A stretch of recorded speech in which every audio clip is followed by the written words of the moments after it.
And real life struggles of living healthy, well, fit, and free. Real discussion for real people who want. www.powerplugradio.com to find out how you can sponsor the next episode.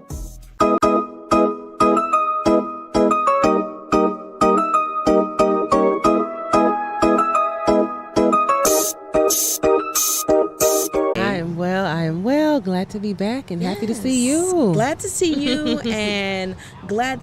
Thank you for joining us this evening. We actually have a new change of scenery for those who may be watching us live. They've actually let us come outside. I think this is the first time we've actually been outside. Others in the program, on the radio, other podcast members have been outside, and I think this is the first time they let us actually venture outside. So I'm excited about that. It's beautiful here for those of you who are listening on the playback on Spotify, right? Awareness. It is Mental Health Awareness Month. And last time we met, we just kind of really just said how important that conversation was and how very informative the conversation was. So you could always go back to My Better Living channel on Spotify. Watch that episode if you want to talk about childhood trauma. I really enjoyed that episode. It really felt good to kind of talk about, things that I really only just discovered and probably other people have to work through. And it's okay. That was great. I'm glad that went over. I'm telling you to listen to that. Yeah. I'm fine. I feel fine. I haven't gone in probably been a year. So I did a year. It's probably been a year, but I want to go back. Still something I need to work. Therapy is important. Time just to check in. There doesn't even have to be experiences with therapy. Well, and I was like, oh, okay, because that was automatically like, positive for me, right? And I went because I was actually like making sure I wanted to make sure that the relationship between my daughter and I was healthy. Okay, because I was feeling, a certain type of way about some things. So I was like, I wanted to go for an unbiased opinion, someone that I knew would tell me the truth. You know what I mean? And just kind of help me talk through it and, assess the situation. And it was a great help. Yeah, I could be cited. I like my health pages and health living well sort of groups. And some of these are, these are some reasons somebody might consider getting therapy. Of course, this list is absolutely fake. Right. You have to... if you're in one of these situations, these are the only situations where you can seek out. But these, I guess, are the most common. Some is crisis situations, like immediate crisis. And I think that some people, when they think of immediate, somebody, there are different situations that can call it. People look at mental health. So that's just one way. Well, because I don't really remember what was taught. So maybe it did. Maybe I just started doing it, but I really can't honestly answer that question. I mean, you seem pretty well-rounded. I'd say it helped then. Some other reasons somebody might consider going to therapy might be for extended periods of anxiety or depression. I think that was for me. It was the extended periods of anxiety, like high. That might, sometimes I know for kids, like you said, grandparents passing away. So major life changes. Gotta keep that doesn't paper. happen inside. That doesn't happen inside. That's a new nuance. Right. Maybe a complicated family. Was pray about it. Jesus was the therapist. Jesus is everything. So you have to do a trigger word for some people. And I will say that is true. I don't really know anybody in my family or immediate family that has ever talked about therapy, going to therapy, and Lord knows now that I know what I know, some of us probably need it to deal with some things, but you just never know. Relationships can also be another reason, and I guess that could be for anything: mom and daughter relationship, husband and wife relationship, just relationships with those around you could be pretty helpful. Addiction, inside, I just want to feel better. Let me just, Yes. you may not know exactly what it is. You may not know why you're feeling the way you're feeling, or why maybe the thoughts that you have are what they are. But mental and, desire to improve your mental health. To check yourself, you know what I'm saying? I think I like to look for the silver lining. Okay. Well, silver lining, and even in the worst situation, it's kind of like, well, silver lining, but I guess sometimes you got to sit with the fact that there is no silver lining. And even the silver lining that you try to create sometimes, I think, is just a mask for just dealing with the reality of a situation. Okay. So there's not always a silver lining. Suffering is not a contest. So these are 7 hard truths. Oh, my. From a therapist. So suffering is not a contest. There is no prize for who has had the worst life or who has been the most. And, I think we've all been around some people who...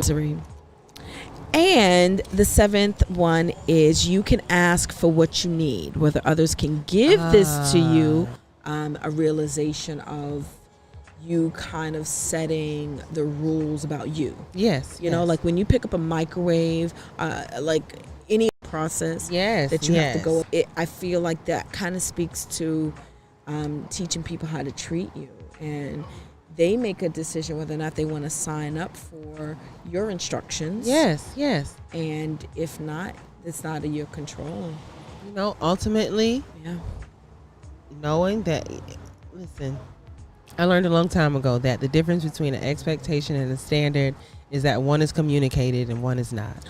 Oh. An expectation, my grandfather told me this, an expectation is like throwing a surprise, and not that they even can. We all live in different realities, right?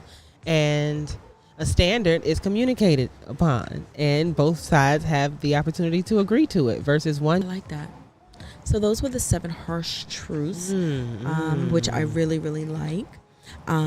Additionally, we're going to talk about some of the benefits. Again, I love to dig into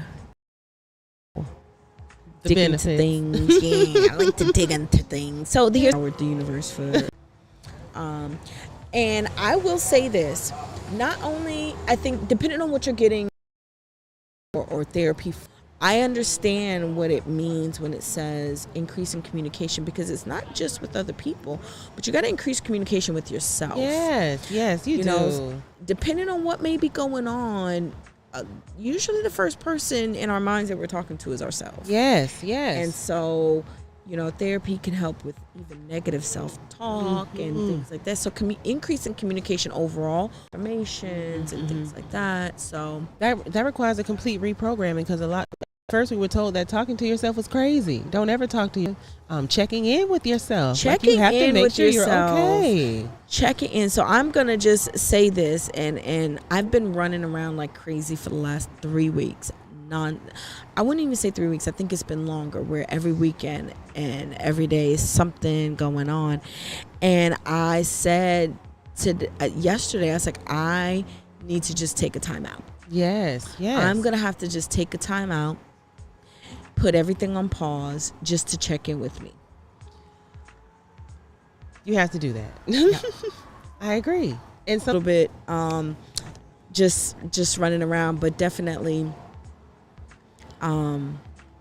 feeling that. Yes. Something else, another benefit of therapy is feeling empowered. I would agree with that. It was helpful to sort of place how I was feeling somewhere. And it was helpful to place how my thoughts somewhere in, like, almost like a bucket. Yes. And to connect some dots. Respect for yourself, because once you know what the issue is, you have an accountability on yourself now that you really can't shake, because you know what you can fix and what you can't, right? And then you just go from there. I also felt like it just gives you just those new tools. Just new tools on how to deal with yourself. Yes. And also make you feel like, okay, it's okay to be okay. It's okay. Like my shirt said, it's okay to not be okay. And in that moment, it was okay to seek therapy. It was okay to get some understanding. And Another Yes. one, it also empowers you to fresh insights. You know, like you were saying about the objectivity of having Yes, somebody that doesn't yes. know you, so they're not necessarily trying to please you. Mm-hmm, They really just want they're objectively listening to what you're saying and trying to help you sort through them. And- Interviewing. Because everybody thinks that they're a therapist, right? But Right. therapists actually have training to ask the right question. Absolutely. It helps you deal with yourself, to kind of maybe sit with yourself also. Yes, yes. You know, and like you oof. said, in addition to asking those questions, you know, you have to give up a certain level of vulnerability when you're in therapy. Yes. You know, and I think everybody starts from a different place. But I think that if you are seeking therapy and maybe you're feeling shy about telling a stranger, essentially, your inner thoughts or your inner feelings, fully disclose so I can fully help you. Yes. So it's good to just remember that it's okay. Yes. Nothing is perfect. No one's perfect. They've heard this before. They've probably heard worse. They've Probably probably twice that day. heard, you know, like, this is what they do. So it's almost like going to the hospital to have a baby. It's kind of like they've seen a million. So you Yeah, feeling do what shy you in gotta this do. moment is not Yeah. a flex. That's a great Just- analogy. Yeah, just go ahead and push the baby out. Yeah. Do what you gotta And do. do what you got to do. Another benefit is helping you, teach you some new code or some type of transition, something that needs adjusting to. Agreed. And it creates that we let you know about my, Okay. and that is the here. And as soon as I get this up, It's all good. It's all good. it is. I mean, this weather is just Florida, listen, if you are anywhere near, but I'm going to say this, enjoy it. Enjoy it from right now, because I have to be hard to deal with. So this nurture station is an event at a time. Their mission is let the bird cares take your health message from idea to reality. So thank you very much to the bird cares. Applause for them. So that's an excellent thank you. So we're going to transition over to foods that boost your mood. And we kind of talked about this. Was it last month? It was March. I think it was too. March was new. It's no surprise that we're actually circling back to talk a little bit more about gut health, but in a different way. And that is foods that boost your moods. I wanted to talk again a little bit about gut health. And Melissa was with us, Nurse Melissa. She joined us, and we just talked about, you know, how, you know, the foods that you eat, the first time your stomach is the first time that, you know, the components of those foods are introduced to your body, because when they're broken down in your digestive system, that's when it's either going to be very helpful to you or very harmful to you, depending on, you know, the amount. And we talked about this, right? So your digestive tract that starts in your mouth and ends back there can be used for two things. I mean, you know, it's up to you. You know, it can fuel you. It can help build muscle. It can help boost your mood. Yes. It can be used to help with, you know, just healing your body. Yes. So you can eat foods that do that, or you can use your digestive tract as a trash chute. You got two options. Yes. You can use it as a trash chute, or you can use it to heal your body. Yes. And, you know, we have a lot of bacteria in our intestines, and I can tell you one mood killer. Let's start there before we go to the mood enhancers. Okay. One mood killer is overly processed foods. Overly processed foods that have a lot of extra sugars, a lot of extra like trans fats, hydrogenated fats, and those kinds of things. Those are things that don't really get processed well, and they really create situations where our moods are just not the greatest. About the guy who ate McDonald's Oh my goodness! It was Every day Supersize for a Me. year or something. It was like Supersize Me, I think it was. So. And oh my gosh. And he ate McDonald's every day for a year. And it wasn't so much about his weight. It was his mood that he commented the most on, about how he just started feeling really crappy. Oh my goodness. Until he got his Big Mac.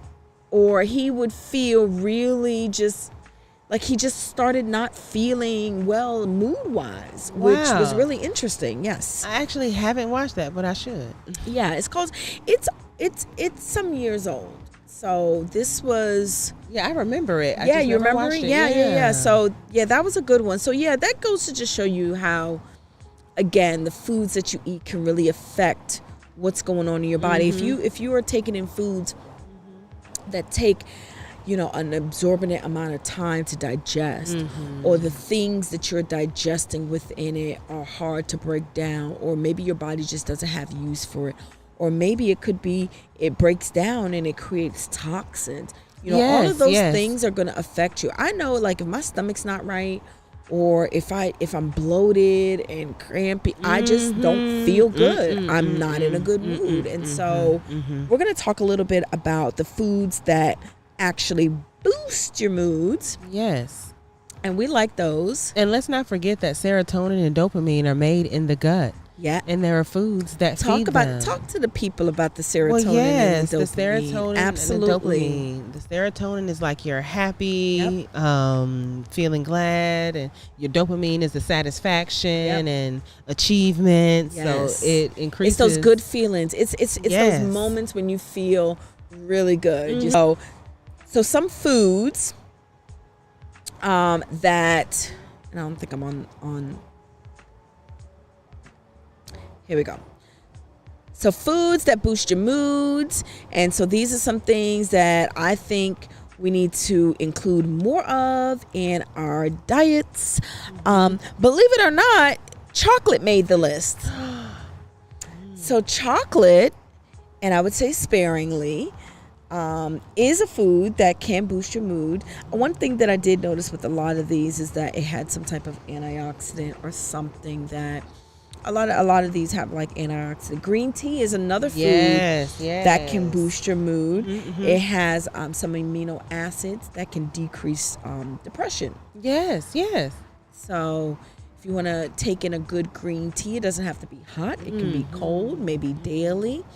In the morning, maybe swap out. You remember I talked about this, about, just swapping things out sometimes is easier than just saying, I'm never going to do. So if you're a coffee, that's what I remember. Okay, so I was an insurance agent like a while ago, right, for State Farm, and they had their coffee every day, and I had green tea every day.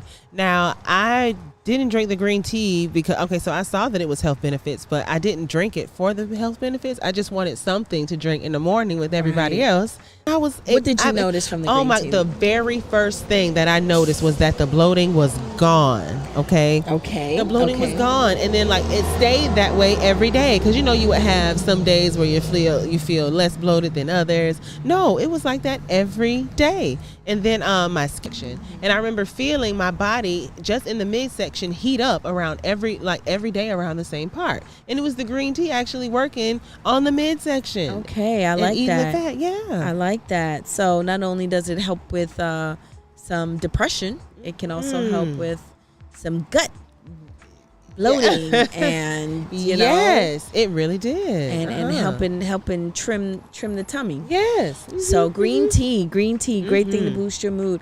So I don't eat seafood. However, there's 2 seafood options on here that made the list that could boost your mood, and that was salmon and oysters. Oysters were cited because it had an increase in zinc. So so something to think about. But you got to be careful with oysters. If you eat them, make sure you get them cooked. Don't eat raw oysters. They carry very bad bugs. Oysters are That awful can, and aphrodisiac. They are. At least they're supposed to be. Well, yes. So that's definitely mood boosting. Yes, that's definitely mood. That might be the reason why it's mood boosting, because it is an aphrodisiac. Yes. Blueberries. Now, I've heard this before. Blueberries, the berry family, really, they have a lot of antioxidants. So the berry family, also very good because it's lower in sugar. So, anything that's overly processed that has a lot of high sugar content or high like fructose and those kind of things, those things aren't really good for stabilizing your blood sugars. And, those things can really make you spike. I think that's also the name of the game, is eating foods that don't necessarily make your blood sugars spike. Yes. Because if your blood sugars are spiking, then that means they're going to bottom out, and that's never a good feeling. Yeah. And so the crash. It's never a good feeling. It's never a good feeling. It's almost like constantly being in an itis mode. And after a while, you get cranky because feeling sluggish like you that. Feeling sluggish all the time. You feel like you just woke up all the time. And that's cranky all the time. So the berry family is a good family. Yeah. Low sugar fruits, very good. Spinach. Spinach has been cited to decrease anxiety due to its high magnesium content. So magnesium decreases anxiety. And increase and zinc from the oysters zinc.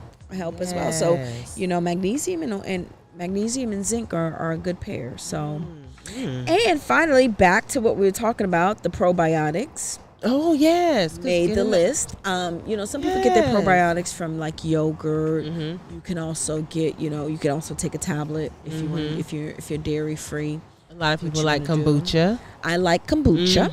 I do. I'm very much a fan. Very much a fan. I've only recently become a fan, I think, in the last 2-3 years. I didn't know what it was at first, and finally decided to try it. I like it. And Yes.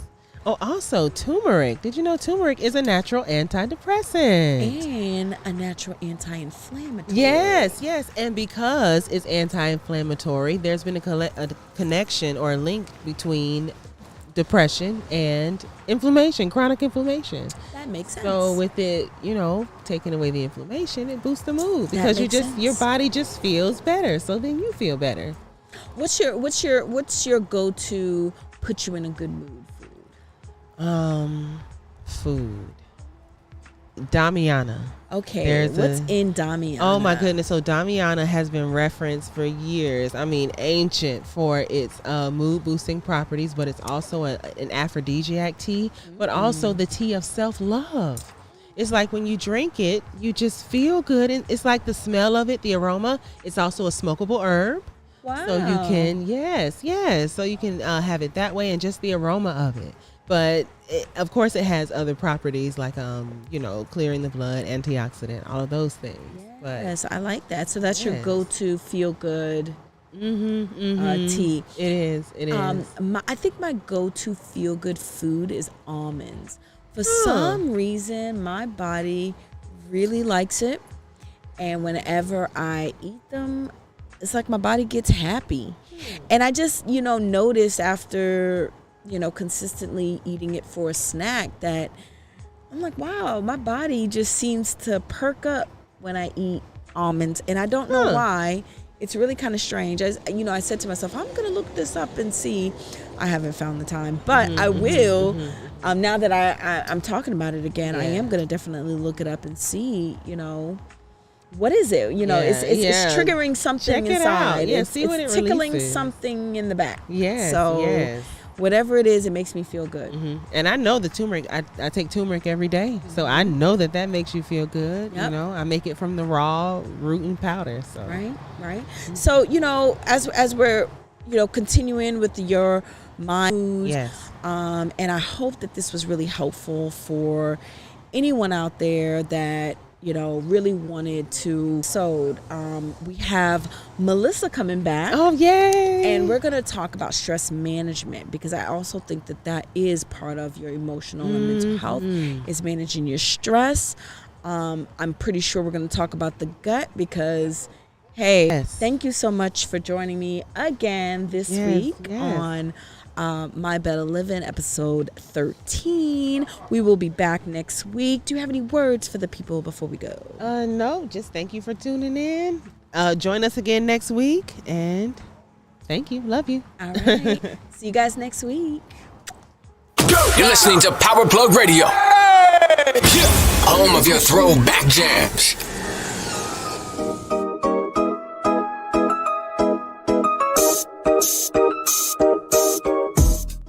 My Better Living. Spend some time with Nurse Shar for honest and healing conversation about the benefits, challenges, and real-life struggles of living healthy, well, fit, and free. Real discussion for real people who want real change. My Better Living. This podcast is being broadcast on Power Plug Radio, home of your throwback jams. You can download Power Plug Radio app on Google Play or the Apple iStore. Don't forget to subscribe to the Power Plug Radio YouTube, where you can catch My Better Living live every Tuesday night. And visit www.powerplugradio.com to find out how you can sponsor the next episode.